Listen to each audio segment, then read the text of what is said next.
বাংলাদেশের বর্তমান রাষ্ট্রপতি চুপ্পুর গদি নিয়ে টানটান।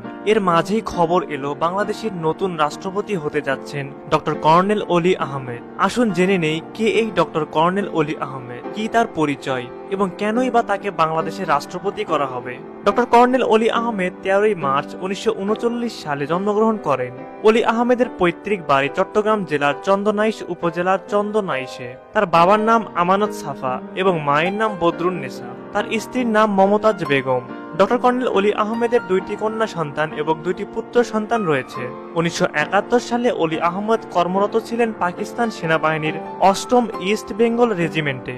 এর অবস্থান ছিল চট্টগ্রামের 16 শহরে।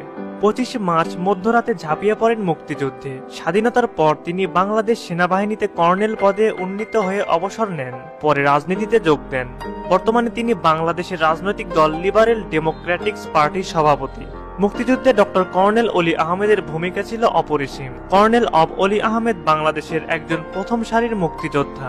1971 সালে তিনি জিয়াউর রহমানের নেতৃত্বে চট্টগ্রামে পাকিস্তান সেনাবাহিনীর বিরুদ্ধে বিদ্রোহে অংশ নেন। চট্টগ্রাম কালুরঘাট বেতার কেন্দ্র থেকে জিয়াউর রহমানের স্বাধীনতার ঘোষণার তিনি অন্যতম সাক্ষী ছিলেন।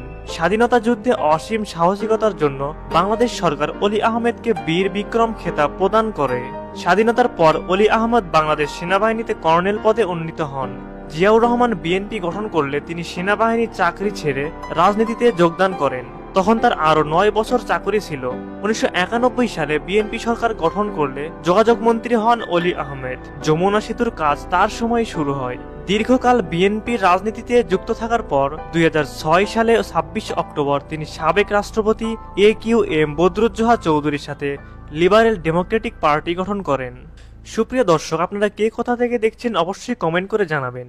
আমরা পরবর্তী ভিডিওতে আপনাদের নাম ঠিকানা জানিয়ে দিব। আর এমনই তথ্যবহুল ভিডিও পেতে আমাদের সাথেই থাকুন। এতক্ষণ আমাদের পাশে থাকার জন্য সকলকে জানাই আন্তরিক ধন্যবাদ।